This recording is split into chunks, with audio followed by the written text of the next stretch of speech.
विद्यार्थियों, हमने इससे पूर्व के वीडियो में होकुसाई के जीवन एवं उनके प्रारंभिक कार्य के बारे में एवं उनकी प्रसिद्धि के बारे में चर्चा की। आज हम कात्सुशिका होकुसाई अर्थात जापान के इस प्रसिद्ध पेंटर के प्रसिद्ध प्रिंट एवं उनके द्वारा किए गए प्राकृतिक दृश्यों के अलावा पुस्तक व उपन्यास चित्रण एवं प्राकृतिक दृश्यों के जो रंगीन प्रिंट है उनके बारे में विस्तार से चर्चा करेंगे। राजकीय महाविद्यालय किशनगढ़ के यूट्यूब चैनल में आप सभी का स्वागत है। विद्यार्थियों, मैं डॉक्टर पवन जांगीर। विद्यार्थियों, हम लोगों ने पूर्व के वीडियो में इन पे कुछ चर्चा की है। आज हम उसी को आगे बढ़ाते हुए बात करते हैं। सबसे पहले हम बात करते हैं होकुसाई के प्राकृतिक दृश्य चित्रण की। सूरीमोनो डिजाइनिंग से उसकी शैली में अर्थात होकुसाई की शैली में बहुत लोक कोमलता आ गई, किंतु इसके साथ ही वह मानवाकृतियों सहित प्राकृतिक दृश्य चित्रित करने लगा, जो कि आगे चलकर होकुसाई का मुख्य विषय बन गया। जैसा कि मैंने पूर्व में आपको बताया कि इन्होंने तोकाइदो के 53 विश्राम के स्थान चित्रित किए। उस समय इन्होंने अथक परिश्रम करके काष्ठ मुद्रण के क्षेत्र में उत्तामारो का स्थान लेना चाहा।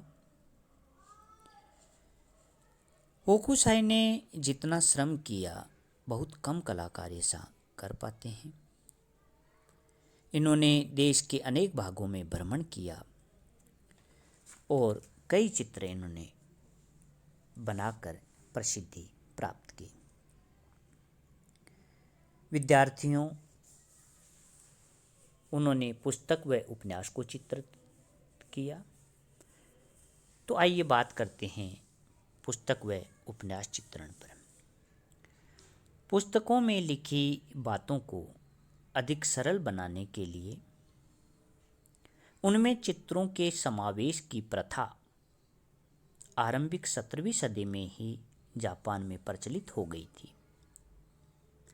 उपन्यासों में भी चित्र लगाए जाते थे। केवल चित्रों के ही एल्बम छपने लगे। 1807 ईस्वी से होकुसाई ने जापान के महान उपन्यासकार बाकिन के साथ कार्य आरंभ कर दिया। इन चित्रित उपन्यासों को जो सफलता मिली उसका श्रेय स्वयं लेने की होड़ में दोनों में झगड़ा हो गया।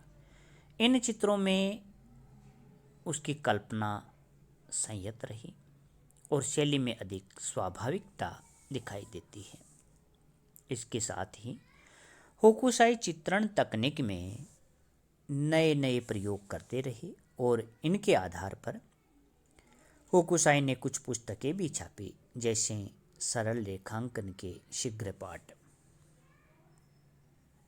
यहाँ आप देखिए, यह जो इनकी पुस्तक का है सरल रेखांकन के शीघ्र पाठ। 3 स्थितियों में किसी भी वस्तु का चित्रण तथा एक ही तुलिका घात से चित्रण आदि, इस प्रकार की पुस्तकें इन्होंने छापी। किसने? होकुसाई ने।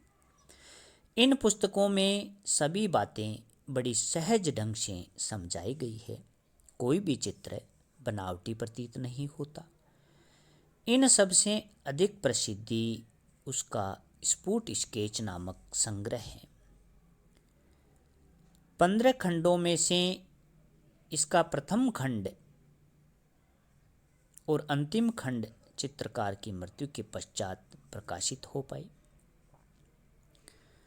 मांगवा शीर्षक इस कृति में बालकों, पशुओं पौधों, मनुष्यों तथा स्त्रियों के प्रत्येक संभावित स्थिति तथा मुद्रा के चित्र हैं। प्राकृतिक दृश्य, चित्रित वस्तुएं तथा भवन आदि का प्रत्येक स्केच संयोजन के विचार से ओजपूर्ण तुलिका द्वारा अंकित किया गया है। वह अपने चारों ओर की प्रत्येक वस्तु में रुचि लेता था। कौन? होकुसाई।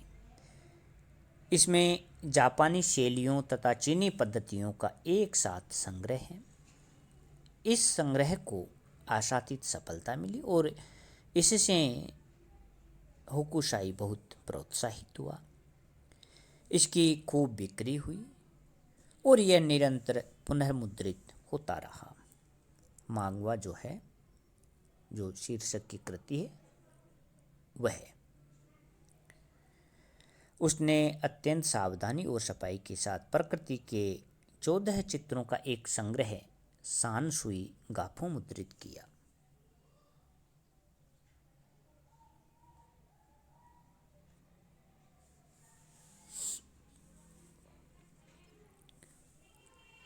ईस्वी के उपरांत होकुसाई की कला में पूर्ण परिपक्वता आई। इस समय वह 60 वर्ष का हो चुका था। कहना चाहिए कि आयु की दृष्टि से वह बहुत देर में कलात्मक प्रौढ़ता प्राप्त कर पाया। इस प्रौढ़ता का भी सर्वाधिक प्रभावशाली रूप उसके पुष्पों तथा पक्षियों के चित्रों में मिलता है, प्राकृतिक दृश्यांकनों में नहीं मिलता। विशुद्ध दृश्य चित्रण को पूर्वी कला में कलाकार की योग्यता की सबसे बड़ी कसौटी माना जाता है। फिर भी होकुसाई के पूर्व तक इस प्रकाश मुद्रण के क्षेत्र में विशेष ध्यान नहीं दिया गया था। होकुसाई तथा हिरोशिगे जैसे प्रिंट डिजाइनरों ने नारियों, अभिनेताओं तथा वासनापूर्ण विषयों में रुचि लेने की अभ्यस्त जनता को शुद्ध दृश्य चित्रण स्वीकार कर लेने की मनह स्थिति तक पहुंचाया। आवागमन के साधनों में सुधार तथा घूमने फिरने के प्रति जापान में तत्कालीन बढ़ते हुए शौक ने भी इसमें सहयोग दिया। होकुसाई के प्राकृतिक दृश्यांकनों में प्राचीन परंपराओं का कुछ अंश विद्यमान था, किंतु वे अब तक की समस्त पूर्वी कला में बहुत भिन्न हैं। चीनी चित्रकार तथा उनकी अनुकृति करने वाले जापानी चित्रकार किसी आदर्श प्राकृतिक दृश्य का अंकन करते थे जो किसी स्थान के रूप में पहचाना नहीं जा सकता था। यह भावना और बुद्धि के संयोग से कल्पित किया जाता था और इसमें रंगों का कोई महत्व नहीं था। किंतु जापान के इन प्रिंट आचार्यों के लिए यह जीता जागता वास्तविक जापानी प्रेरणा का अक्षय भंडार था। होकुसाई तथा हिरोशिगे ने जापान के पहचान में आ सकने वाले दृश्यों को प्रस्तुत किया और इन्हीं में अपनी उद्दाम कल्पना तथा संवेदनशील अंतर्दृष्टि से इच्छा अनुसार आकृतियों में परिवर्तन अथवा काट छांट करके अथवा उन्हें बढ़ा चढ़ाकर दिखाया है। 1825 ईस्वी के आसपास होकुसाई ने पुष्पों तथा पक्षियों के 2 बड़े तथा छोटे सेट बनाए।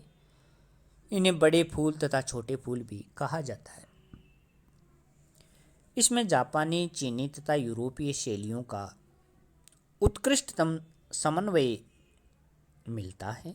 प्राकृतिक दृश्यों के समान इसमें भी उनकी व्यक्तिगत अनुभूति झलकती है। ओजपूर्ण तुलिका, कुशल रंग योजना तथा सशक्त संयोजन के कारण ये अत्यंत प्रभावशाली बन गए हैं। इस प्रकार होकुसाई ने प्राकृतिक दृश्य चित्रण की भांति पुष्प चित्रण में भी क्रांतिकारी परिवर्तन किया।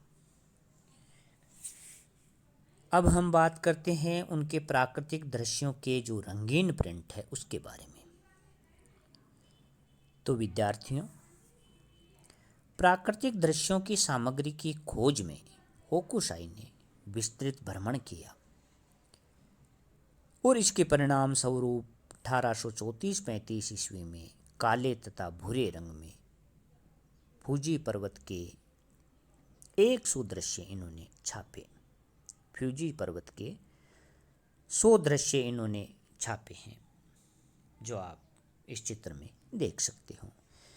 इसके पूर्व उसने फ्यूजी के 36 दृश्य, प्रसिद्ध पुलों के दृश्य, जापान के झरने तथा जल के हजारों रूप आदि के रंग